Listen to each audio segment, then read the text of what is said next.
This is an audio recording of the 2013 INET Policy Forum, Employment Instability and the Safety Net, held on November 15, 2013. INET is the Employment Instability, Family Well-Being, and Social Policy Network, which is housed at the University of Chicago School of Social Service Administration. This policy forum will summarize research evidence on the interaction between employment instability and the safety net in the United States. The first panel, What do we know about the relationship between employment instability and safety net program participation, features LaDonna Pavetti from the Center on Budget and Policy Priorities, Ruby Mendenhall from the University of Illinois, and Harry Holzer from Georgetown University. The panel moderator is Julia Henley, Associate Professor at the School of Social Service Administration. So good morning and welcome to the Forum on Employment Instability and the Safety Net. My name is Heather Hill and I am a faculty member at the School of Social Service Administration, SSA, at the University of Chicago. This forum is being sponsored by INET, the Employment Instability, Family Wellbeing, and Social Policy Network, which is housed at SSA. INET brings researchers together to improve research on the causes and consequences of employment instability. In addition to me, my colleagues who are here, Susan Lambert, Julie Henley, and Marcia Ibarra, organize INET activities. On behalf of all of us, I want to thank you for taking the time to attend this event. We also want to give a big thanks to Heidi Ordolaza, who I can see out in the wings. She is the INET research assistant, and she has planned and executed most aspects of this event.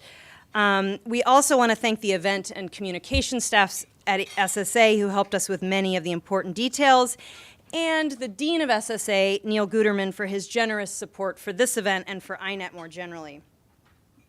By way of introduction to the event, I'd like to speak briefly about two important trends in our economic and policy context, both of which together motivated the planning of this event. First, since the 1980s, the jobs available to our least educated workers have become less stable in numerous ways. There have been increases in non-standard work arrangements, such as contingent and temporary positions, increases in non-standard hours and inconsistent schedules or shifts, increases in part-time work among workers who are seeking full-time hours, and decreases in the provision of benefits in low-skilled jobs.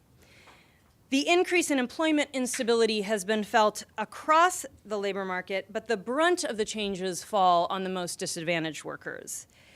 This is, of course, not even scratching the surface of the instability that's faced by those in the informal or unregulated labor markets. Second, at the same time that these changes were occurring in the labor market, the safety net became more employment-based. With welfare reform, the expansions of the EITC, the push for work requirements for certain populations receiving food stamps, and other changes, much of public assistance is now contingent on employment.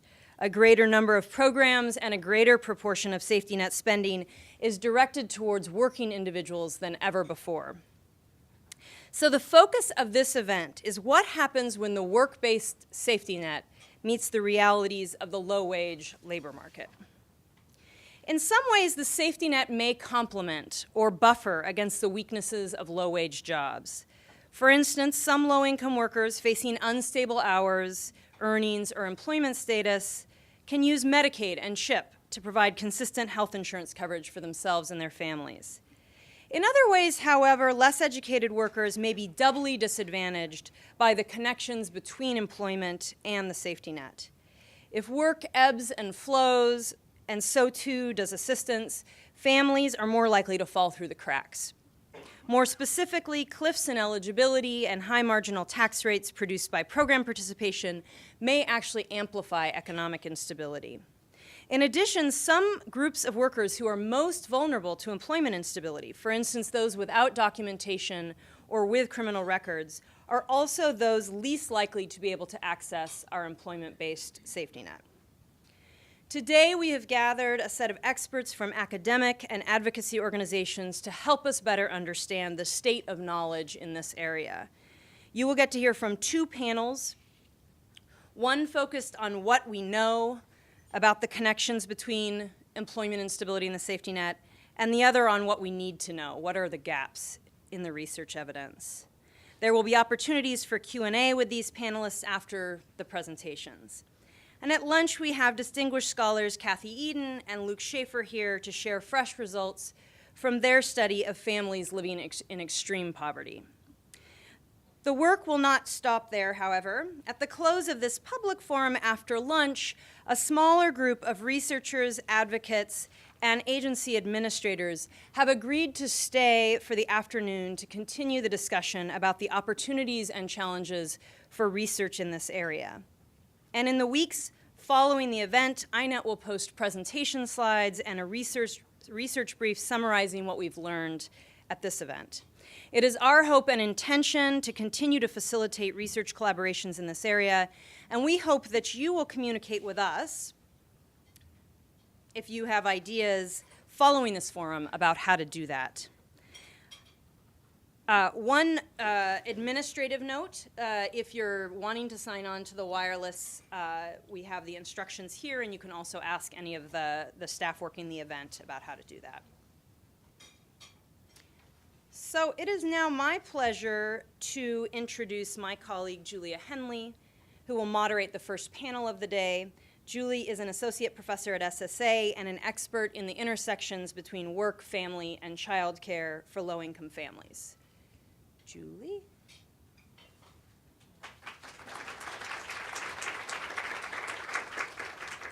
Thanks, Heather.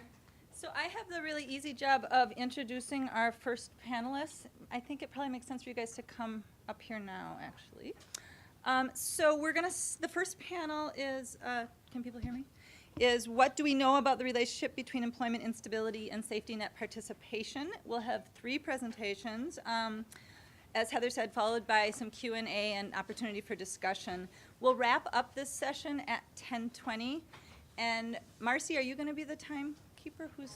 So Marcy's going to be keeping time, so you guys should look at her occasionally. You each have 12 to 15 minutes to give your presentation. I think we'll do each presentation and then have discussion at the end. So let me introduce all 3 of you, and then we'll take it from there. So first up will be Dr. LaDonna Pavetti from the Center on Budget and Policy Priorities. Dr. Pavetti is the Vice President of the Family Income Support Policy at the Center. She oversees the Center's work analyzing poverty trends and assessing the nation's income support programs. Much of Dr. Pavetti's work prior to joining the Center was on TANF implementation and other studies of welfare reform and the hard to employ. She, before working at the Center, she was at the Urban Institute, at Mathematica, at the Urban Institute, at the U.S. Department of Health and Human Services, and a policy analyst for the District of Columbia's Commission on Social Services. In addition, for several years, Dr. Pavetti was a social worker in Chicago and Washington, D.C. She has a master's from our program, from SSA, at the University of Chicago, and a PhD in public policy from the Kennedy School. The title of Dr. Pavetti's talk is The Safety Net and Employment Instability, How Strong is the Safety Net? After Donna's talk, Dr. Ruby Mendenhall from the University of Illinois will present. Dr. Mendenhall is an associate professor. She holds joint appointments in sociology, African American studies, and urban and regional planning.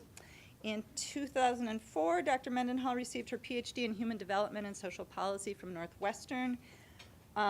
She's currently studying how living in Chicago neighborhoods with high levels of violence shapes low-income African-American mothers' experiences as mothers, workers, and partners. She's examining factors that put mothers at risk for depression, as well as cultural resources that can serve as sources of resiliency. Dr. Mendenhall has recently begun to consider how the stress related to living in highly impoverished conditions can lead to changes in gene expression as it relates to immune function and inflammation. As fascinating as that research sounds, we've actually asked her to talk about a different body of research that she does on the Earned Income Tax Credit. The title of Dr. Mendenhall's talk is The Role of EITC in Buffering Families Against Hardship in the Face of Employment Instability. And then finally, last but not least, is Dr. Harry Holzer, who is professor of public policy at Georgetown University and a senior fellow at the American Institute for Research in Washington, D.C. Dr. Holzer is a former chief economist for the Department of Labor and a former professor of economics at Michigan State University. Dr. Holzer is also a senior affiliate of the National Poverty Center at the University of Michigan, research affiliated scholar with the Urban Institute, with the Institute for Research on Poverty, and he's a member of the editorial board at the Journal of Policy Analysis and Management. Harry received his undergraduate degree from Harvard in 1978 and his PhD in economics also from Harvard in 83. He has authored or edited over several dozen journal articles and 11 books, mostly on disadvantaged American workers and their employers. Workforce development has been an important focus of much of his research, and I would say he's one of the most optimistic voices in that area. And it's this work that we have asked Harry to talk about today. The title of his talk is Employment Instability and Workforce Development Programs. So with that very quick introduction, let's get going. And Donna? So I actually don't know. Well, there you go. Okay, thank you very much. So what I thought I would do is, whoops, wrong direction. I wanted to just start with two charts and graphs to just sort of give some context. So this is a graph that basically shows what has happened to single women's employment, single moms, compared to single women with no kids. And I love showing this because I think it's striking about what's actually going on in the labor market. So what you see is in the early 90s, there was this huge gap where single moms with kids really were far less likely to be in the labor market. And that gap really closed by 2000. But since 2000, that line has just been going down. And it's not only going down for single moms, it's going down for all women and for men as well. But I'm focused on women who have a high school education or less. The good news is that if you carry this out to the last year of data that we have, there is an uptick. But again, I think this is really important that we're not only the employment instability issues that Heather mentioned are not only a problem, but just being in the labor force at all is a huge problem for women, whether or not they have kids, if they have a high school education or less. This chart, I'm not going to do a lot on this because Harry's going to talk about programs, but what I think is striking about this is what I did here was just to take only the employment programs, and again, this is from the welfare context, that we know have had significant impacts either on employment generally or on employment stability. And the reason why I think this is important is that if you look at, even if we've had significant increases, the majority of people, so these are people who have income in 4 quarters. So they've not necessarily worked all year, but they at least have income in those 4 quarters. The highest you get here is at 38% in Portland, which is one of the best. And then I always include one other study, which is something happened to my chart here, that is much higher, where you get to 49%. So that's the highest we've ever seen of people who have steady employment in the studies that we've done for welfare recipients. So again, employment stability is not the norm among the single moms with kids. So that means that if we don't do so well in our programs, is that the safety net really has an incredibly important role to play. So I think, what I'm going to talk about is how well is it doing at playing that role. And there are lots of times it's easy to get into that it's a very depressing story, to be honest, of the safety net right now, but I don't think that's accurate. I do think there are bright spots in the safety net, and there are not so bright spots, and I want to talk about those. So I'm going to focus on 4 areas. On SNAP, where there is, at least for now, there's some bright spots there, the health insurance coverage, and then the not so bright spots, where it's TANF and subsidized housing. So just for SNAP, one of the things that I think is really important about SNAP is SNAP really did what it was intended to do during the recession. So that you can see in this chart what happened is SNAP increased. And it increased quickly, and it was an incredibly important source of support, both for people whose hours were decreased, people who lost their jobs, and it continues to be an incredibly important support for people. And again, its responsiveness is one thing that was remarkable, and I think it says something about sort of the need for thinking about how we structure programs so that they don't have the disincentives to not be responsive. Talk a minute in TANF, but you can see that TANF was a very different story. TANF has a very mixed story depending on what state you're in. Nationally, it was moderately responsive, but there were some states in which it was very responsive and some states where it wasn't responsive at all. The other thing that, and this comes from Kathy Eden and Luke Schaefer's work, is that without SNAP, extreme poverty would be so much worse than it is. And this is, it cuts by about half when Kathy and Luke look at their research where they're looking at people living on $2 a day, that SNAP really reduces the number of people when you count that on people who are living in extreme poverty. So it's just, again, I can't emphasize enough how important SNAP is and how much more important it has become as a safety net for people because TANF has gotten so weak. And so one of the trends we see in SNAP is both an increase in people who are working on SNAP, and we also see an increase in the number of families who have zero income. So it really is dealing with both of those pieces for people who have not enough income from work and people who have no income from work.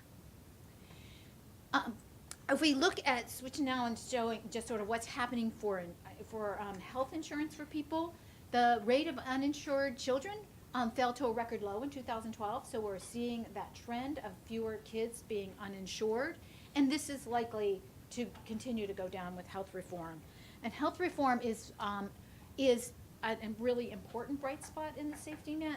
So what will happen is for the most part, very poor kids have been covered, have been eligible for Medicaid, but that has not always been true for their parents. I mean, there is a gap of who, for parents or for single individuals, and there is the opportunity for them to be covered through Medicaid, and for those who don't, that there is, people will be covered on the exchanges. So there are lots of sort of opportunities in the health insurance world for coverage that didn't exist before, especially for adults.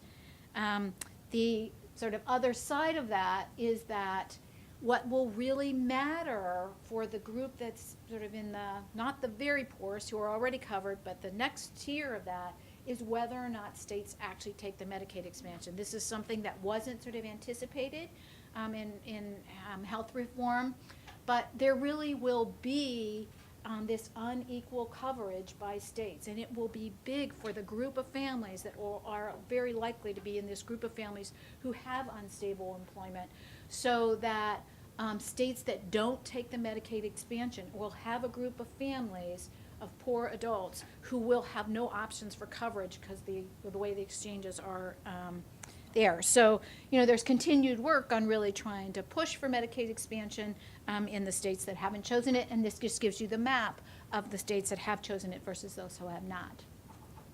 TANF, I think people probably know the story of TANF, but TANF really does serve fewer and fewer families in need. This is a chart we do, which is for every 100 families in poverty, how many are actually served in TANF. It went from 68 at the start of welfare reform, and it is now at 27. Those are national numbers. If you look at this state by state, it's as high as, I believe the highest is maybe 60 some, so it's up where the national was, but it is as low as 4. So there are some states in which for every 100 families in poverty, there are 4 who receive TANF. And so there's a very wide range there, but this is really becoming, in many states, a pretty much of a non-existent part of the safety net. Resources are being shifted to other functions that really don't have to do with providing stability for families or helping to deal with the issues that families face. And there was just a article that described Kansas is planning to do a major reading initiative. So they are taking $12 million, what would have been available for cash grants, and using it to improve reading. Now, it's not, those are all sort of, in some ways, things that are needed, but again, it's not the same kind of assistance of helping people to meet their basic needs. The reason why they have $12 million is they made changes in their TANF program that made it much harder to get on, and so their caseloads went down. So they're able to shift that money. So they're providing a weaker safety net for meeting basic needs for families, and they will use those resources to shift to education. The other part of TANF is even if it does provide assistance to families, it provides very little assistance, and we've seen very little movement in TANF grants. So I often think, where are we 10 years out? And 10 years out, I think we are at this tiny, tiny grant that is not enough for families to pay rent, is barely enough for them to meet any of their basic needs. So I think, again, TANF is certainly not any stretch of anyone's imagination a bright spot. One of the things we are really sort of doing is trying to work with states to say, what can we do to really try and do a better in their employment programs, because that really is going to be the only option for families. There isn't going to be a cash safety net.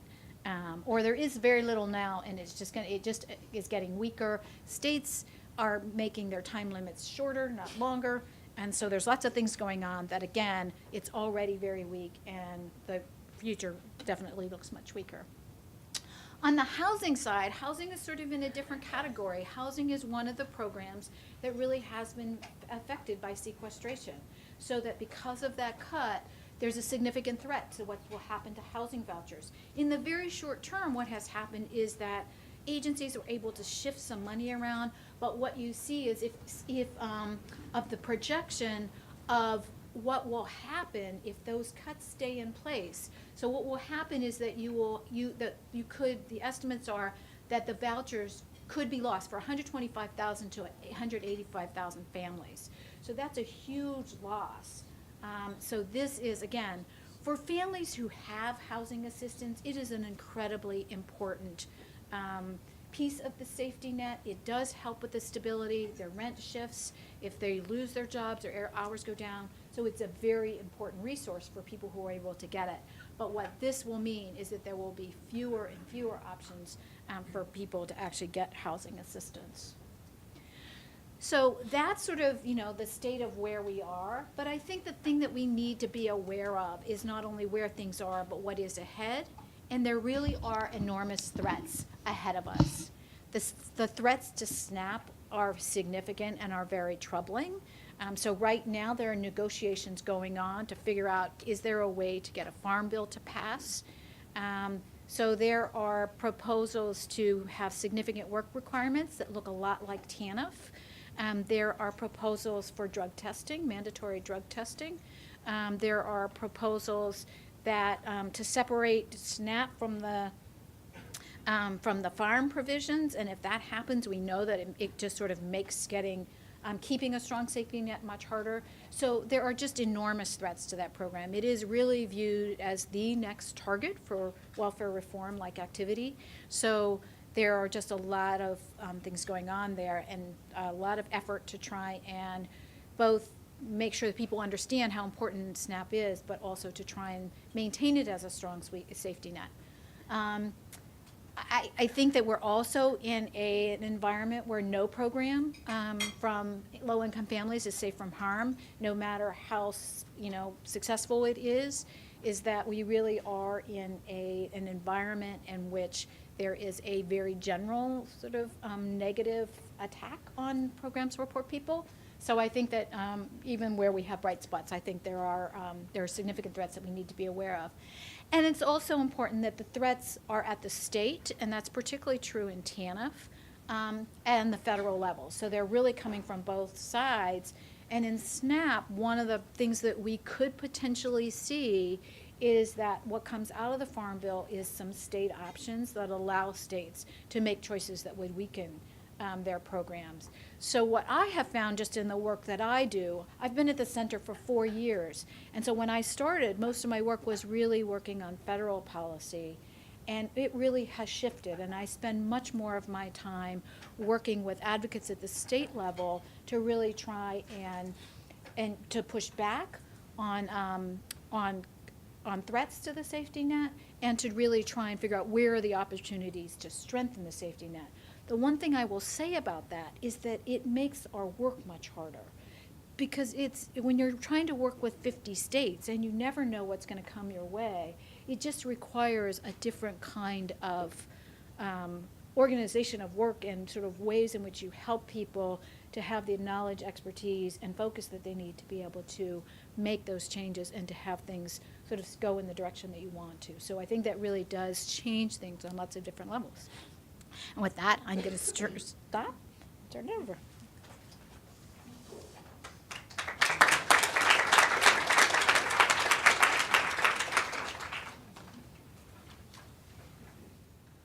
Good morning. I'm honored to be here. Thank you for the invitation from the organizers.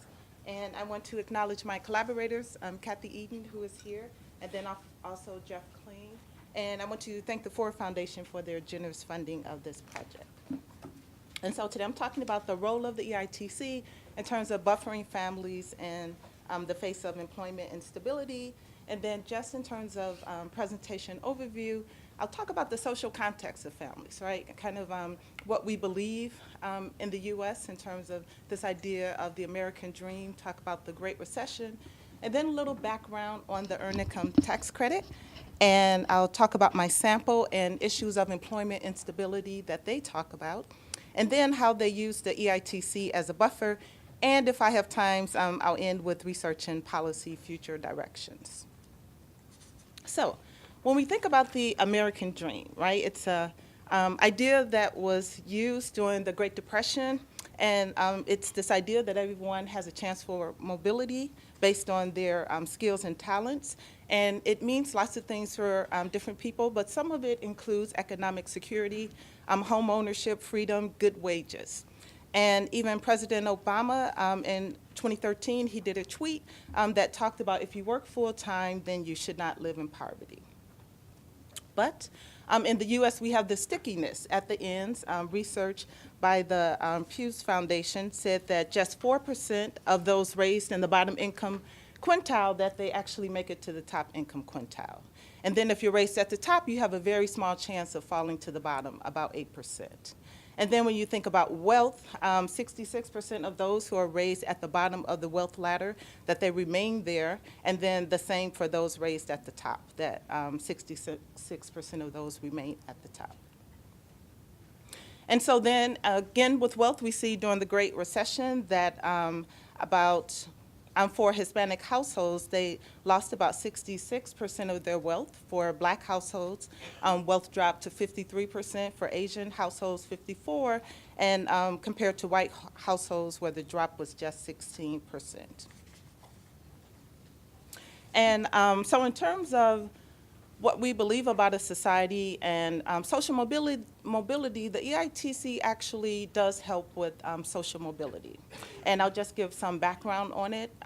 It's a refundable federal credit, provides low and moderate wage income workers with a credit that's based on their earned income. And when it's larger than the amount that they owe, families get to keep it as a refund. And it's the second largest anti-poverty program after SNAP, as you mentioned, which is experiencing some decreases. In 2011, EITC lifted 6.1 million people out of poverty, including 3.9 million children. So we can say that's like a bright spot in our safety network. So there were expansions in 2011, and those expansions lifted about 500,000 people out of poverty, and it decreased the severity of poverty for around 10 million poor families. And then also, as part of the expansions, it was the marriage penalty that allowed married families to get larger benefits, and then also it added a tier for larger families that had 3 children or more. And I think the amount was about $600 additional. And so in terms of administration and EITC, it's estimated that about 26 million households, that they receive $60 billion in lower taxes or refunds, and this was in 2013. And then in terms of the take-up rate, the IRS estimated in 2009 that the take-up rate was about 75%, and then CNN Money did an estimate of about 80% last year. And so this is just examples of the EIT structure. If you're a single person, you have 2 children, your maximum credit can be as high as $5,372, and the phase-out period would be when you start to make about $43,000. And if you're married with 3 children or more, the credit can be as high as $6,000, and then start to and phase out when you make about $51,500. So when you think about the EITC, one of the issues is kind of this take-up rate and thinking about how you can help more families access this benefit. And so there's an EITC finder. So has anyone heard of it or have the app on their phone? Right? So it's an application for iPhones or Androids, and you just download it and you can put in your information. It'll give you an estimate about how much you would get back in terms of the credit. So I put my information. I put that I was married, filing jointly. I have 2 children, that I live in Illinois, and I estimated that my income would be about $2,000. And so it gave me that the estimated federal credit would be about $800. And then I put in estimate of $5,000 in income, and it said that the federal credit would be about $2,000. And so I showed this to say that even families making a relatively small amount, that they would still get, $800 to $2,000 back. That could be used for different reasons, and I'll talk about that. So in terms of the data that I'll talk about, in 2007, we went and talked to families in both Boston and Urbana, tax preparation sites as well as Head Start centers. And we asked them, so you're getting this fairly large amount of money back, what do you plan on doing with it? And so we conducted about 657 surveys. And then about 6 months later, we went back and we interviewed families, and we said, okay, so this is what you told us you were thinking about doing with the money, so tell us what you actually spent the money on. And just background on our families, about 70% were single. In Boston, the racial background was about 35% black, 35% white, 30% Latino, and then in Urbana, 58% black, and then about 42% white. And then families gave us examples of their employment instability, and let's see. So some of it included Rose, who worked at a fast food restaurant. She had 4 children under the age of 10 years, and she worked at a fast food restaurant, like I mentioned, and she was pregnant and she had complications, so she actually had to stop working. So that was one case of employment instability. Another is Cynthia. She had a boyfriend who was shot in the jaw and face during a drive-by, so then he had to stop working. And there's Olivia, who I talked about later. She works at a school, so she has income during the school year, but then in the summer she doesn't, so she has to kind of make up for that. And then Mindy, who I will also discuss later, was in a car accident, and she was off work for a week. So we'll hear how she used the EITC to buffer that instability. And so mainly I'll talk about the EITC in terms of catching up on bills, how families use that savings and how they can tap into them, and then what families did in terms of EITC and education and how that may be a boost in terms of employment instability. So when we think about the budgets of low-income and moderate-income families, their budgets really are stretched, and the budgets are tight, and families often talk about buying food on sale, buying the majority of their food at dollar stores. And so one thing that they do is use credit sometimes in order to buffer income shocks or other things. And they know the high cost of credit, but again, it serves as a buffer. And so one thing that families did do is that they paid down their credit card debt with the EITC. And so in general, across the U.S. in 2004, families making between $10,000 and about $25,000, they had an average debt of about $3,300. And so this is similar to what we found in our families. They talked about average credit card debt as being about $3,700. And about 56% reported some credit card debt, ranging as high as up to $52,000. And so when we did ask, so what did you spend the EITC on, about 39% of families actually used some of the earned income tax credit to pay down their credit card. Some paid it off. And again, sometimes they used the credit card during unemployment, doing other shocks that affected their budgets. And so in terms of catching up just on general bills, Marlene, she's a single mom. She has an infant. And she says, well, what I was excited about, I was like, okay, I calculated everything. I'm like, I can pay my bills. I can pay. I was behind on my cell phone. I can pay my cell phone. I can pay my electricity. I can pay little things. I owe money on my son's insurance. I can pay that. So that's one role also of the EITC, in that as families fall behind from employment instability or other factors, they're able to use that lump sum of money to pay these bills, and they talked about having this great sense of relief. And so savings is another way that the EITC kind of buffers employment instability. When we went and talked to them initially, about 57% of families said that they plan to save some portion of their tax refund. And then when we went back to look to see what they actually spent the money on, the number decreased to actually about 39%. But that's still good that 39% of these families were able to save some portion of the EITC. But the story takes another turn. So as they talk about where the money was, right, so we went 6 months later, about half of the total savings was spent, and then again on kind of expenses, also kind of shocks from unemployment and other things. And so it kind of appeared that some of the savings may have been precautionary in that the families consumed less, they saved it in order to protect themselves against shocks. And so here's one in terms of saving, how the money was used. And so this is Mindy. She's a single mom of a 6-year-old.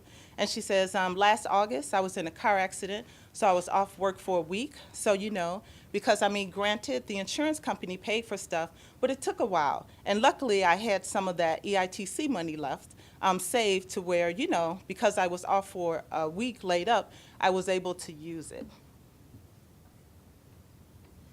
And then here's another example of Olivia that I mentioned earlier, who's a mother of 2.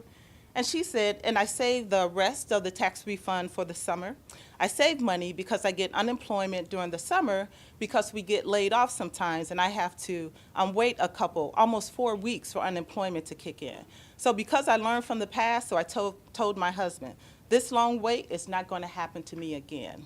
And then Olivia is also, she's an interesting story because her tax refund was about, I think it was about $5,000, and she actually saved about $2,000 of it.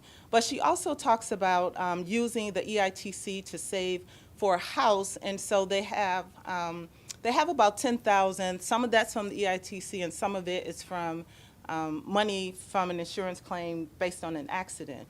But she talked about saving the EITC over several years and using that to buy a house. But then you can also think about, again, that savings in case something happened, that would be available for the family.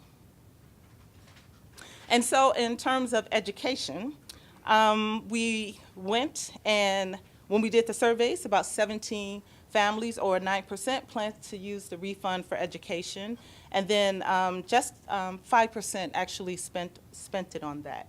And why I put education in here and how I think about it as a boost is that by increasing their education or human capital, that they actually increase their employability and then also their earning potential. And that may serve as a buffer or a boost in terms of employment instability. So in summary, the EITC is one of the largest anti-poverty programs, and then it also has a role in buffering employment instability. And again, receipt of EITC allows families this hope, this sense of relief, one, that they can catch up on bills that may have started to accumulate and create stress due to job loss or a cutback in hours. They can accumulate savings that they can draw on, as we saw in the case of a car accident, or when they know in the summer months we won't have income, we need something, so we're going to save some of this refund. And then also to go to school to improve their skills and be better positioned in the labor market. And I'm looking at Marcy, see I'm okay with time? Okay, so I'll make this my last slide. Future directions for research, and again, kind of studies that look at the effect of the Great Recession, right? When so many people had employment instability, and to see how they recovered from it, and the role of the EITC in doing that. And then also pathways that allow families to consistently save over long periods of time and build up this nest egg that they can use to buffer against lost wages, and the role of the EITC over several years that allow them to do this. And I'll end with that. Thank you very much.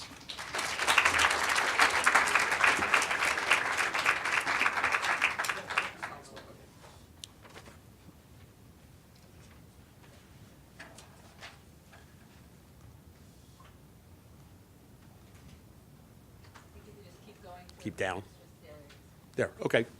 I was asked to talk about the relationship between employment instability and workforce development programs, which really, you could frame it two ways. You could ask the question, what does the experience of employment instability, or how does that experience affect participation in workforce development programs, both eligibility and take-up? And then the reverse question, to what extent does that participation then limit future employment instability? Workforce programs are not like the safety net or income support programs we just heard, because they don't directly cushion the income blow associated with lost jobs. Mostly the role of workforce programs is to enhance future employment and limit future employment instability. So in some sense, it's more discretionary. It's not like cash, which people desperately need. So it's more, people have choice over whether to do that or not. The effects of instability on program eligibility, I don't know of any program that specifically is tied to employment eligibility or to employment instability. They vary from program to program. Some programs are universal, like the one-stop centers around the country, that the Workforce Investment Act. Anybody can walk into a one-stop center and immediately get what they call core services, which are really just job search assistance and information, and usually get some kind of intensive service like counseling and testing and things like that. But other programs put a greater emphasis not on instability, but on disadvantage. So if you're part of the disadvantaged population and you experience employment instability as part of that, you have greater eligibility and possibility of getting funds for training. Lots of other programs that I'll talk about target categorically certain parts of the population, like ex-offenders or non-custodial dads. And again, those populations experience instability, so you get it that way. And of course, there's a big question of take-up rate when even for those populations that are eligible, how many of them actually take advantage of those programs. So there's not that much you can say about the first relationship, about instability affecting participation. The more interesting questions, I think, go the other way. Once you participate in these programs, how do they affect future employment instability? And there's sort of two ways, I think, or two mechanisms through which these programs might work. And I'm going to switch the orders on these. The first one would be enhancing reemployment options. So you've experienced employment instability, you've lost your job, either how quickly do you get a new one, or the quality of the job. Does it help you get a better job than you'd find on your own? And then the second issue, the extent to once you've gotten that job, do these programs help limit and reduce job instability? Now, most programs, again, are not about job instability per se, and most of the evaluations don't measure job instability per se. They measure overall impact on earnings and employment. But those are going to be very closely related to instability. So if a program raises employment rates, almost certainly it's using one of these two mechanisms, either making it easier for people to get jobs or limiting their turnover out of those jobs. And if the program succeeds in improving income, earnings, and especially through higher wages and benefits, it will likely reduce employment instability out of those jobs. So again, the programs don't necessarily target instability, but they're closely related to the outcomes that programs try to improve. And I thought it might be worth taking a minute just to step back and list, if you look at this literature, what are the causes either of job instability or the causes of slow reemployment, the two outcomes that the programs might improve, and then think about what the programs do and to what extent they deal with these problems. So, why is employment unstable for low-income people? Some of them are voluntary, some are involuntary. Low wages and benefits, there's no question that raises voluntary turnover out of jobs. Poor skills and poor job performance often raises involuntary job turnover. And of course, bad matches between workers and jobs raise both of them. And there's a lot of bad matches. Very little is often known on both sides of the market about the match that's being created when someone gets hired. And often people find either that the job or the work is not what they thought they were. So there's a lot of turnover for that reason. Then, of course, the unstable private lives of workers and the lack of workplace supports or flexibility when that instability strikes contribute to job instability as well. Now, workforce programs tend to target the first three of these bullet points, generally not the last two. Although, again, there are other programs that target particular populations, like the ex-offenders, that try to help them also deal with these other problems in their private lives. So at a minimum, they deal with the first three, and some of the broader ones do the others as well. What limits reemployment options? Poor skills and skill mismatch, especially if people are looking for something above the bottom rung. Lack of access, either because of transportation or information or connections. You might call that spatial or social mismatch. Lack of childcare, discrimination, unattractive low-wage jobs.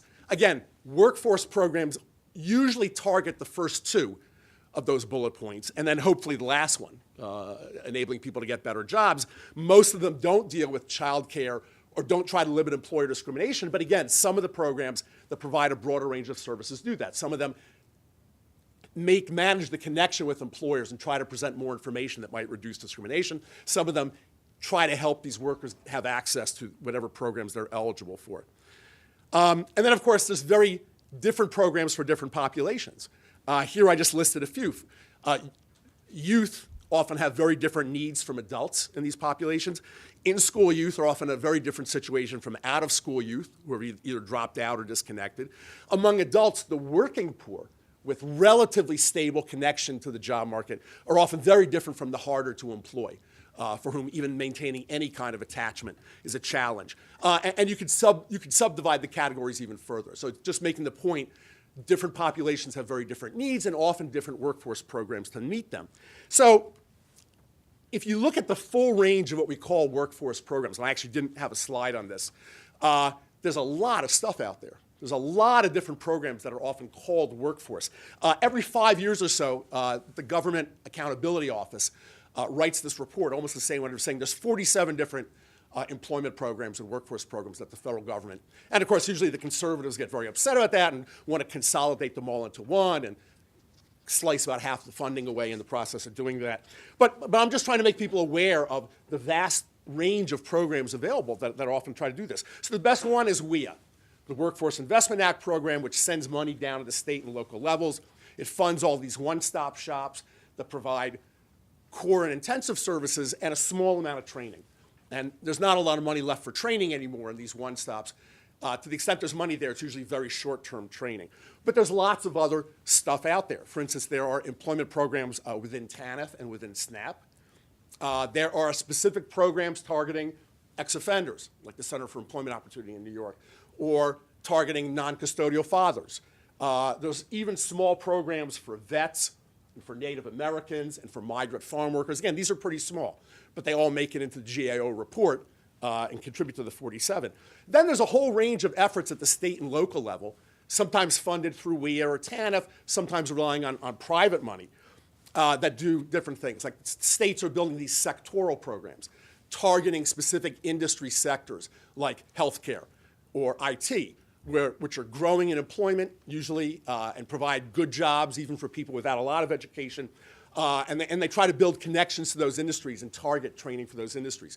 There's career pathway programs, which often try to combine training, classroom training with different kinds of work experience, more of an occupational rather than industry setting. So there's just a lot of stuff going on that gets called workforce development.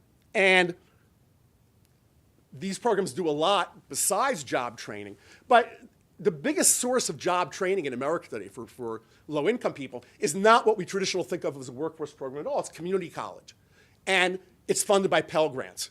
And of course, community colleges do a lot of things, and some of them they provide the more traditional academic education, the feeder to the four-year schools, as well as stuff that you consider more vocational. People that are looking to say it's about half and half. About half of the money is spent on traditional academic, about half of it's spent on workforce, which means if half of it's spent on workforce, that's more than the training that's funded in all the other 47 programs combined, and a lot of the state ones too. But there's a problem. The completion rates for people to get Pell Grants are actually very low. Lots of people go, they're not ready yet for college level work, they get stuck in these remedial programs that they never finish and they drop away. And there's other problems as well. And there's actually very little evidence that's credible that says Pell Grants actually improve educational attainment for this population as opposed to enrollment. And that's troubling. And you got to ask the question, if Pell Grants are the biggest source of training today, is the best way to provide training giving somebody a voucher and saying, see ya, go to college, and never giving them anything related to workforce effort when they get there? So I think there's a real need to better connect the Pell Group population with workforce services like job placement assistance or development, career counseling, things like that, the things that are provided at the one-stops and increasingly in these other programs. And you are starting to see that kind of movement, an increasing tendency to locate the one-stops on community college campuses and things like that. And states are increasingly trying to link their community college programs to these sectoral strategies and these career pathway strategies, often linked to their own economic development. So I think that's a positive trend. And of course, the better programs are the ones that provide access also to public supports, like the earned income tax credit. Some of them also food stamps and unemployment insurance, but some not. So given this wide range of programs that do workforce development, what does the evidence actually show, the evaluation evidence? And I'll try to limit myself to the rigorous, either random assignment or credible matching methodologies. The best evidence we have so far on WIA is from Carolyn Heinrich and some of her colleagues using a quite credible matching methodology. And they do find positive effects that are modest, but big enough to be cost effective. When they look at core and intensive services, those generate quite small impacts, but since those services are so inexpensive, they're usually big enough to be cost effective. Training, and again, remember, it's mostly short-term training, 3 to 6 months, through these things called, these vouchers called individual training accounts, seem to generate average effects in the ballpark of $1,500 a year, big enough to be cost effective, often not big enough to dramatically change someone's life, but they help a little bit at this end. The better programs, the stronger programs are these sectoral programs, which several of them have been studied at the local level. There, the impacts are quite a bit larger, $4,000 to $5,000 a year. The evaluations don't go out so far beyond 2 years, so we don't know how much of that fades away if people change jobs or change sectors. But the evidence is very strong. The other thing about it, well, 2 other questions. Can we replicate and scale up those best models? We don't know yet. I mean, there's a lot of effort to do that, but not many of them have been evaluated. And these programs generally are not for the really hard to employ. These programs generally provide technical training, community college level training. At a minimum, you have to be reading and writing at the 10th grade level or so to be able to access this material. If you're reading and writing at the 8th or the 6th grade level, you're probably not going to make it, and they're probably not going to let you into the program. So strong positive effects, but not for everybody. And I'd say the same thing for work-based learning. These are mostly programs for young people, the career academies, which have been scaled up, and I think by some counts there's now as many as 4,000 or 5,000 of them around the country. The random assignment evidence on those are very strong, even 8 years out, having quite large impacts on earnings. But again, they require people to have a sort of strong basic level, the young people to have strong basic level of skills. And of course, apprenticeships, there's a growing body of the evidence saying that those work pretty well too. And the work experience programs, I would also throw into this category, things like transitional jobs. So far, there's no evidence that transitional jobs improve future outcomes, but the best ones limit recidivism back into prison and things at that level. And I would even mention the emergency TANF jobs that Donna's written a fair amount about. There's starting to be some new evidence on that showing not only that there was net employment creation, which some people say doesn't happen, but also that it had some positive post-program effects as well. So remaining questions, the broader set of career pathway programs and sectoral programs, the states that are trying to build these more systematically, so they're not all a series of these tiny fragmented programs. How do we build them? How do we make them more effective? Are they effective? It's much harder to evaluate systemic efforts at the state level than isolated little programs, so we don't know that.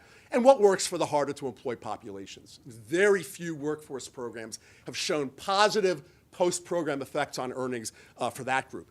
And perhaps that leads us to say, as some people have argued, maybe we want to do less training for those population and more financial incentives as assistance just to help them get low-wage jobs and try to support them through that.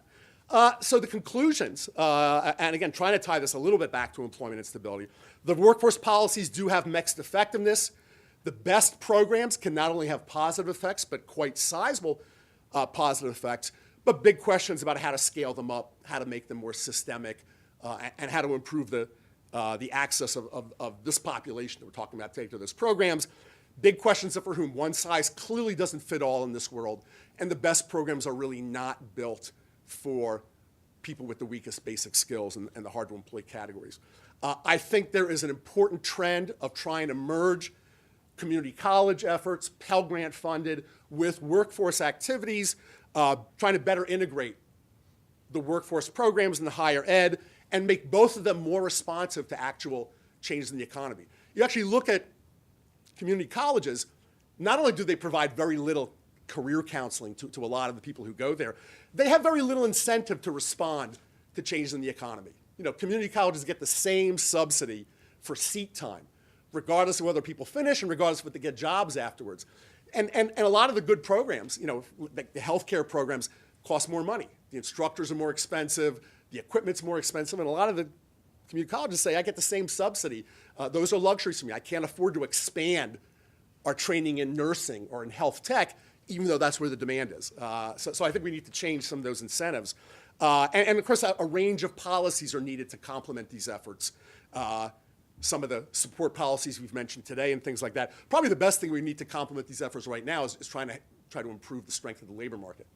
And a lot of people have this criticism right now. How good is job training if there's very few jobs available for this population? I would still do it. People that have this training on average experience less unemployment than those who don't have this training, that don't have the credentials.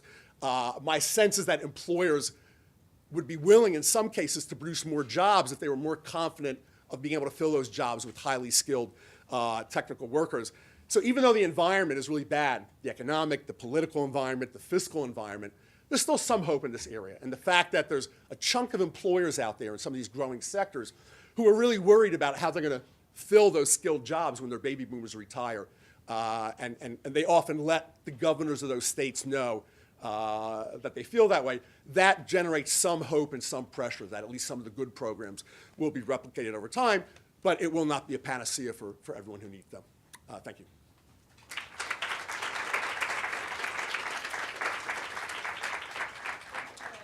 So we have about 25 minutes or something for questions, and I have a request that the speakers speak into the microphone and repeat the audience members' questions.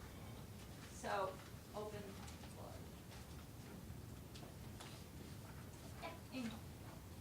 Given, I guess, our nation's sporadic history in subsidized employment initiatives, both beginning with the WPA, evolving in many different ways over time, and disappearing very often, I'm wondering if there's an opportunity to think about subsidized employment in both counter-structural and counter-cyclical ways at the person level as a safety net intervention for instability versus how it's sometimes been looked at as a long-term workforce intervention. And so I'm wondering if there's a role for that as a safety net versus solely a workforce. So you're saying don't worry about whether it has post-program impacts, just focus on the... I'm just wondering if, given that so many people don't pay UI, is there a way to match? Well, first of all, I'm glad you mentioned UI, because I thought that was actually a glaring, none of the three of us talked about UI, and we really need to talk about that. So let's put that on the agenda. I think the problem, and there was some of that, so I think that the emergency TANF program was essentially designed to meet the needs that you talked about. And my sense is it did it relatively effectively for a small amount of money. Broadly, this is an expensive option. You know, a year, a year of publicly funded employment, by the time you add in administrative costs, comes out to be about 20 grand a year. And so if the only point of it is an income support function, it's probably more efficient to do the income support directly. Now, I understand that runs against the policy strain, which has been to get rid of all that income support. But it's such an expensive option that I think, except in these emergency cases, we're probably not going to see a lot of it. And the programs that remain in this area, like the transitional jobs for ex-offenders, which is still pretty effective, the fact that they're transitional means only that they're intended to tide people over until they get employment afterwards. So I don't think that's going to change. I just don't see a great appetite. And Donna and I have been involved in some of these conversations about, given that the emergency TANF experience was fairly positive, can we think about replicating that elsewhere? And of course, politically, given the cost of it, it's one thing to do it in a stimulus package where there's $800 billion to spend. More broadly, in the fiscal environments we're in, I don't see a huge amount of appetite, except maybe, one can imagine that through the unemployment insurance system, that you might take some of that money and use it to create these, in which case it doesn't enhance the safety net things you're talking about, but it still might give people some work experience. But I think that I think there is sort of, I do think the TANF Emergency Fund experience was so positive that what we need to think about is how can you do something like that that is not dependent on a stimulus package. And one of our recommendations has been there is a TANF contingency fund, which is an ongoing program, and states can get that money now and spend it for anything. And we think that fund should be changed so that you do have a fund that allows it. Because I think that even though it's expensive, I think that what we're seeing now with the long-term unemployed and how difficult it is for them to get employment, that keeping some people engaged in work actually has, I would guess, pretty significant benefits. And I think that I think that Oregon has, since the start of welfare reform, since 1996, operated a program where they use food stamp funds to actually do jobs. I think we need to think more about how can we do more jobs. And again, I think the political sort of winds are so much against a safety net that even though it's expensive, I think we need to do more of it. And I don't think it has to be full-time, which makes it more expensive. So I think that we should be thinking much more about how can we do more of it. And what's interesting to me is there are some states that have made the decision to invest some state funds. So Colorado had some legislation, Nebraska, there's one more I'm forgetting. So I think there is sort of continuing interest in this, and I do think we need to just sort of keep pushing on it to do more. I'm going to say one more thing about that, though, because thank you. Sorry, we're playing a very positive role of assisting us here. As soon as you start to talk about publicly funded jobs, and again, they are really expensive compared to almost everything else, immediately economists start to say, but do we even know that in the short term that raises net employment rates? Because there's a big concern, and there's evidence of it simply substitutes for and the fact that the TANF program was mostly private sector employment, on the one hand, that was a good thing politically, because I think paying for jobs in the private sector does have more political support. It probably also raises the possibility of substitution and again, there is this one evaluation that did suggest net employment creation that was fairly positive.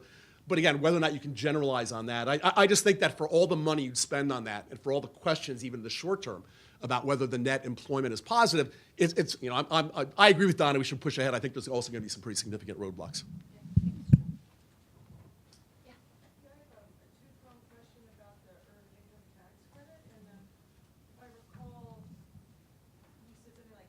Of those eligible use it. I'm asking a two-part question about the earned income tax credit.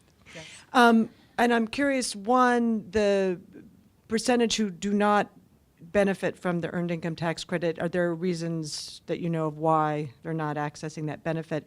And two, for the people who do use earned income, does it impact their utilization of other income supports or safety net programs? Does it lower utilization of that, or do they tend to be people who comprehensively access the highest level optimal benefits that they can get?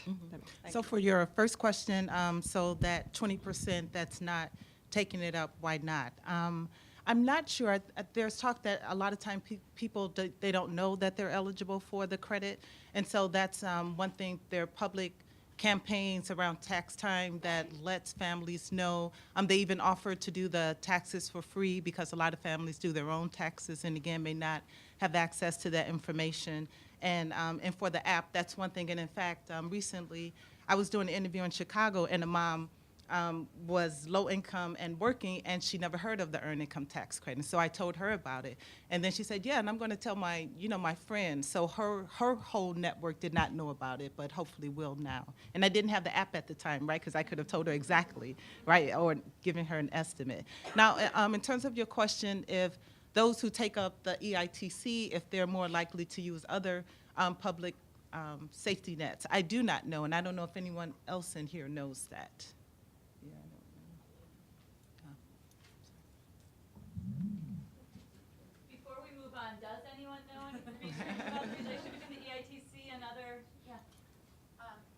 So I'm from Minnesota. I know just Minnesota data. And Carrie, you helped do that study with Seaford. So in Minnesota, the take-up rate is about 82%, and that's by far the highest. And then each program is further down, way down to the bottom to TANF, so that must mean that it's sort of a graduated piece, that there's at least a set of families who only take up the EITC, another set that take up either healthcare or SNAP, and then very few who take up TANF. This question's mostly for Dr. Pavetti. The right seems to have a very clear, strong voice and message against food stamps and the notion of the undeserving poor. I'm wondering, do you hear a similarly loud voice from the left with a similarly clear message? Do you think the left has a chance to beat back the right's very strong argument with evaluation and data? That's a tough question. We certainly are working very hard at that, and I think that so far we've been successful, to be honest. So, and maybe it's more helpful than to answer that yes, no, to talk about what it takes to actually do that. So that, I've been at the center for 4 years, so for me it was entering into a different world. I was in the research world before that. And so there is this advocates tend to be very narrowly focused. So there is a group of advocates that I work with most closely who are very focused on TANF. And then there is a whole separate group of advocates who are focused on SNAP. The food banks are involved in that, so there really is a different network. So some of the work is really trying to figure out how do you get those networks to work together, and how do you have them have a similar message. And I think that it's really hard work.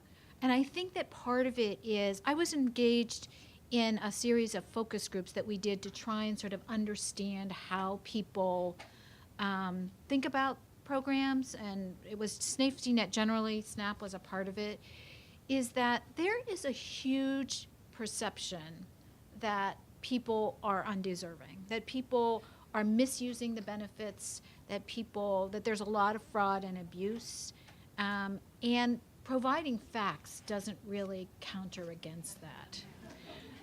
So it is an uphill battle, and I think it's trying to figure out, where are all the places in which you can intervene, and so I'm not sure, that doesn't really answer. I'm hoping we will prevail.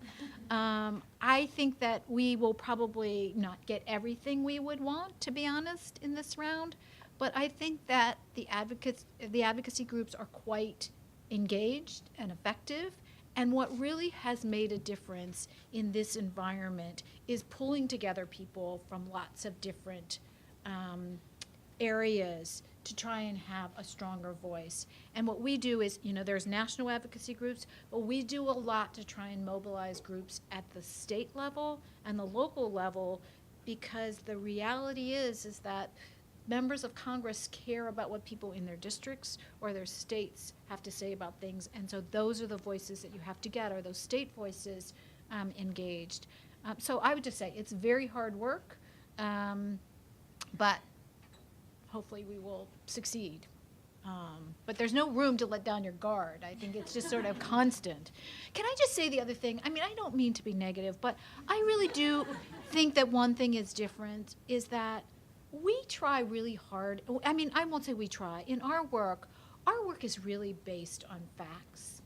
And so that is what, we are doing analytic work to do it. And there are groups on the right who really don't care about facts and misuse facts or make up numbers that don't make any sense. And so that hurts because there isn't this, like we spend some of our time just discrediting reports that get a lot of play that are just wrong. And they just get the analysis wrong and the facts wrong and don't seem to have a problem with doing that. So there's it's hard. It's very hard. Of course, I would say there's some groups on the left that suffer from some of those. I think you're right. same problems. I think you're great. I think you're right. And who automatically believe any increase in the minimum wage is fine, and there's no, and I just think there's blame. And who automatically assume that workforce is a waste, because the only thing that matters is jobs and wage. So I think that criticism should be just a little more widely spread. I have a question for Dr. Holzer, actually. You referred to the hard to employ and how these programs don't necessarily target them or serve them. And I wondered, first of all, how that's defined. I look at refugee resettlement for my research, and in fact, there's some really terrific, very, very small, but very terrific targeted programs at what's defined as hard to employ in that population. And they seem to be, in as much as we can tell with the research that we have, successful at attaching folks to the labor force in that population. I wondered what you're defining as hard to employ.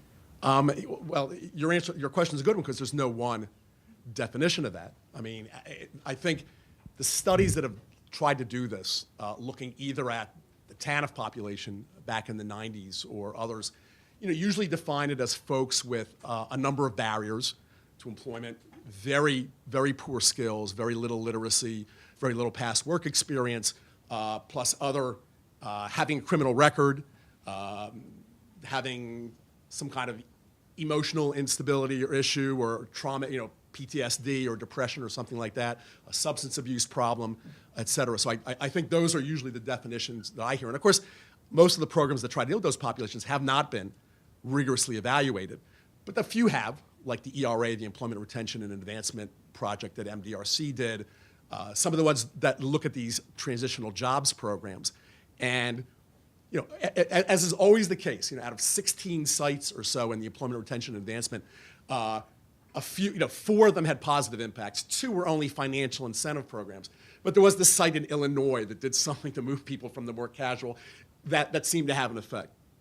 But in the vast majority of cases, you don't see anything. And again, the transitional jobs programs, for as much money as they cost, have been disappointing in terms of how quickly the positive effects on employment fade away. So, Part of the, sorry.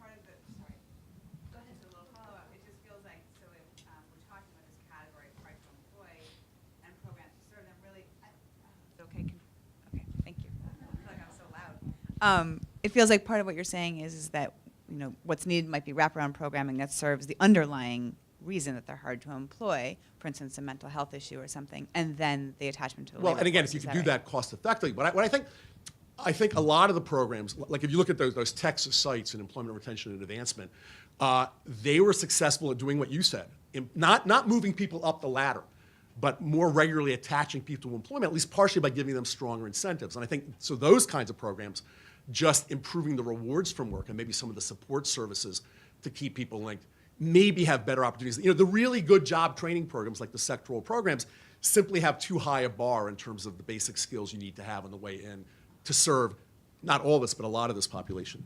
I just want to add, the second chart that I showed was for a program that was done in Nebraska, in rural Nebraska, which was a home visiting program that taught life skills. So it really focused on helping people to set goals, time management, parenting skills. It did not focus directly on employment. The impacts that I showed, which are the highest we've ever seen on employment stability for a program, came from that program, and it was for this group of families that had the most significant barriers. I think that I take a lot away from that program, that it is trying to teach people some skills that they can use both in organizing their life as well as being successful at work. So I think that we need to do more of that kind of intervention to see whether we can replicate what was done in Nebraska. It was not a cheap intervention, but again, I think that it is one of the few examples we have where there were significant impacts, and they were larger than what we've seen in other programs, much larger. It's just we need a much stronger base of evidence. Right, exactly. But I think it's sort of for me, I think you think of evidence of the next step there is to do more of that, to see if you can replicate that, because it did show people moving to better jobs, staying employed longer.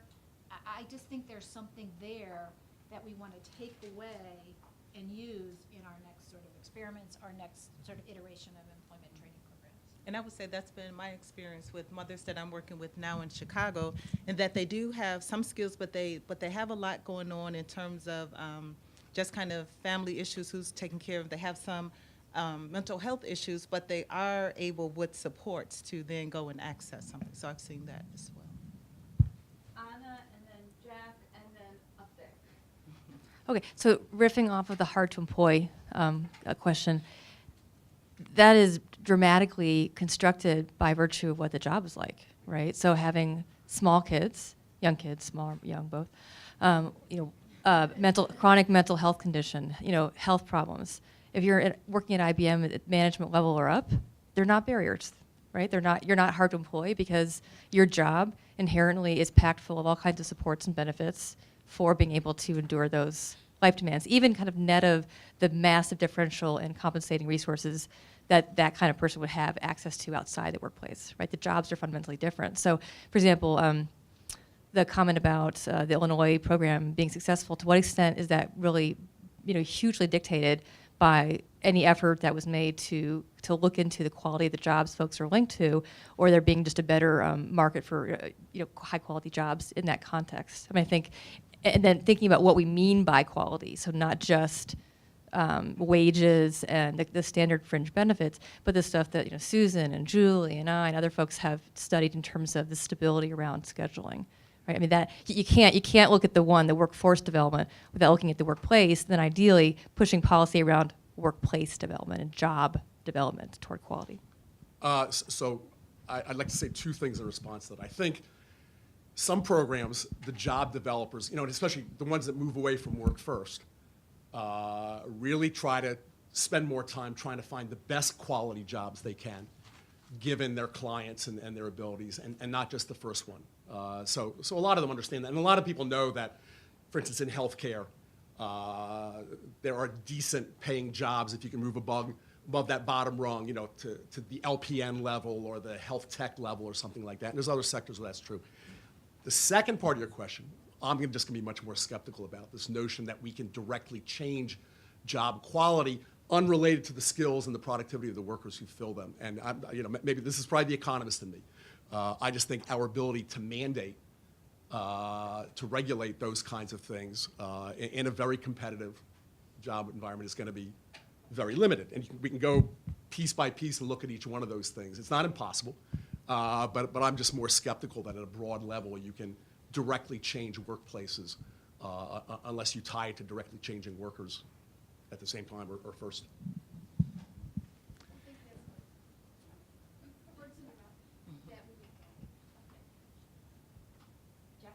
Hey, so this is a two-part question too. I apologize for that.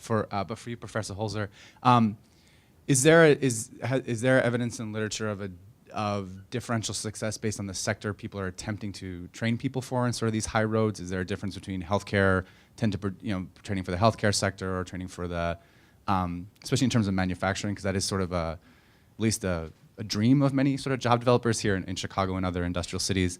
And my second question will be to you, Professor Mendenhall. I didn't get to see your demographic slides, but I noticed in Boston there was at least some population of Latinos in your sample. So I'm wondering if you're able to see any sort of immigration status effects too, especially considering the remittance economy. Was there some EITC that went to remittances and other things like that? So thanks. In terms of sectors, so there's sort of two things you need for the sectoral approach to be effective. One is you need to have a sector with real employment growth and job growth. And that's, the only times when the employers are interested in participating in these sectoral efforts is, in fact, when they have vacancies that they have difficulty filling, as in healthcare. Actually, as in manufacturing, some of even in the worst job market, a lot of the small to medium-sized manufacturers have difficulty. They always have trouble finding machinists, which actually takes a lot of skill even though it doesn't require usually a college degree, but even precision welders. But then secondly, you need to have jobs that actually, within a reasonable period of time, you can actually train low-skill people for and actually have them. And I think, for instance, in healthcare, that's a lot easier for the LPN and some of the health tech jobs relative. It's very hard to teach someone to be a machinist if they don't have the sort of entry-level math. So I think that's why you often end up focusing on the same set of sectors. Healthcare always first, because it meets both of those criteria. IT in some cases. Construction up until the housing bubble burst and maybe when it's coming back. And manufacturing in limited cases where you can actually, you can teach people the right kind of welding that employers might be looking for. So I think it depends on those kinds of factors. Yeah, so in terms of the EITC and the demographics in Boston, so about a third of the families were Hispanic. And then also in the black population, there were families from Haiti and other places. So there were a significant immigrant population. And yes, we saw EITC and even wages kind of going back home to support family members. And even when we looked at home ownership, right, people buying land, a couple of families buying land with the ultimate goal of building homes back home. Hi. So I'm trying to figure out exactly how to frame this question. It seems as though in the last few decades we've had a big cultural shift and policy shift in this country towards an expectation of universal attachment to the workforce, particularly for parents, even to the point where we are expecting moms to be back at work at 6 weeks after delivery. At what point, economically, do we hit a point of diminishing returns at which there is not enough employment to substantiate trying to push everyone towards employment? That's a good question and a hard question, I think. So first of all, there's a level at which I agree with you that, Jane Waldfogel's work and many others that sort of show, at least for the first year of a child's life, it's really better for the mom to be around most of the time. Kind of suggests that, at least along that dimension, we might well have pushed too far. But your question is also about job availability. I think I would have said until the Great Recession, when I was more confident that you could get out of downturns fairly quickly and get back to strong labor markets. I would have said, our labor market knows how to produce jobs in sufficient numbers despite temporary downturns. I guess I'm less confident now, 6 years into this downturn, and the sense that many people have that this might not just be downturn-based, that there might be structural factors that might limit job availability over longer term. However, to the extent that our economy does create jobs, there is evidence that we're producing more of them at both the top and the bottom than in the middle. Those bottom-end retail, trade, the low end of the service sector, job creation there has been stronger. So, and those aren't the kind that are heavily impacted by technology and globalization in the same way. So there the constraints won't be quite as bad. But I don't know at what point you decide that you, and politically whether you can convince anybody that you've passed that point. I think that one of the issues that's been tricky is that it does feel to me that employment is a zero-sum game. There are only so many jobs right now, right? So it's like the whole issue with sort of pushing on the food stamp employment. I often say the question of who is it okay not to have employed and what is the safety net for them? Because the reality is, in the labor market we're in, there aren't jobs for everyone. And I think it's one of our issues with subsidized employment is that in some ways, I think what I sort of take away from the transitional jobs experiment was that we didn't pay enough attention to the employment side, that people did well while you gave them a job, but when they had to count on an employer to hire them, that was where it fell apart. And so unless you really do focus on the employment side, I think that we're never going to have the kind of success that you need to have. I mean, if you sort of the chart that I showed, we had incredible success at getting people without a lot of skills and education in the labor market in the late 90s and 2000 because the labor market was booming. So the labor market is so much a part of that story, and I think that we hang on to that part of the story. So if you hear people talk about the success of welfare reform, they stop in 2000. That's the data they use, because it's not the same story after that. But that's not the world we're living in. We're living in a different world, and I think we have to grapple with what does it mean with the world that we're in now. But I would caution us from saying, I mean, if you look at 2006, 2007, it wasn't 1999, but it was pretty good. You had overall unemployment down to 4.6. Now, granted, for a lot of the hard to employ, they couldn't get jobs. But even in 1999, a lot of them couldn't get jobs. There's a set of folks that can't meet that basic rung of employment, no matter how many jobs on the demand side are being created. And I do believe that in a relatively strong job market, the supply of jobs is not fixed, and supply does expand to meet a lot of the size of the labor force. The question is, and we don't know the answer to this, I mean, we need to have a little humility here. For how long are we going to be in a demand-constrained labor market, as we've had for the last 6 years? Is that going to go on? Is that the new normal? Are the structural forces leading more to that, especially at the low end? Right? And again, I think the retail, trade, and service sector are more pliable and do respond more. Or is this a cyclical phenomenon that we will eventually grow our way out of? And I just think we don't know the answer to that question. But I think we can't assume that you're in a demand-constrained world forever, and therefore we need these job creation interventions that, again, are very expensive in a very tight fiscal world and may not even have that big a net job creation impact. I'm just urging us to be cautious about declaring that that's the reality. But it's the reality now, right? It's the world we live in now. So Yes, it is. What do we do now? It is the reality and now. I think the push for many more people to be employed and to impose work requirements is inconsistent with where we are now. agree with that. So I think that that's sort of the, how do you have a conversation that is much more about the reality in which we live and prepare for the reality that we hope we can create? I mean, I think that's sort of, and I would just I want to comment on sort of this issue about the labor market interventions.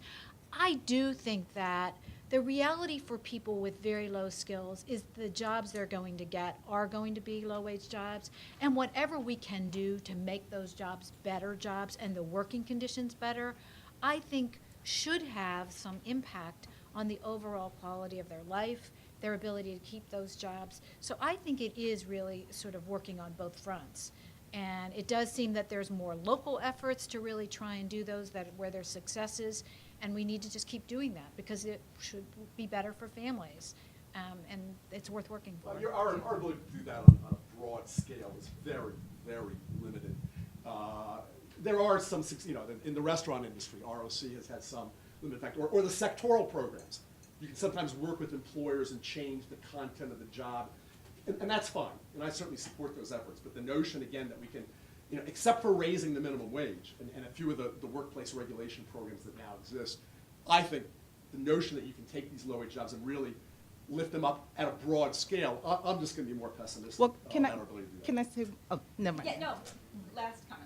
No, I was just thinking about Walmart, right? The campaign against Walmart and their labor practices. And then I recently saw a commercial, right? And, we have so many, 400 people get promoted on our job each day. And just kind of the spin, and I'm assuming there's some fact behind that spin, right? So I think that with public campaigns that you can create some change in workforce versus thinking that, or in the workplace versus thinking that there's nothing that can be done. So there are a couple hands up, but we have to stop because we're a little bit over, and I get the last word since I'm moderating. So I would just say, Harry, that while it may be really difficult to think about the quality side, I do think that one of our reasons for getting everyone together here is to not stop at how do we get people into jobs and to really think about job quality as hard as it is. And that there are, I feel like I'm someone else here when I'm saying this, but there are other kinds of laws that might not be public assistance programs that could help us think about the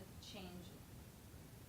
Well, to help us think about the changes in job quality. So as hard as it is, I do think one of the reasons we put on this conference is to think about moving beyond getting people into jobs and what those jobs might look like in an ideal world, and maybe something before that. So we have to stop. I know there were a couple more questions. we'll hopefully have time for them in the next panel. So everyone should go get a coffee or something else and come back at what time? At 10:30, I think. Is that right? Thank you for listening. For more information about the University of Chicago's School of Social Service Administration and INET, visit ssa.uchicago.edu.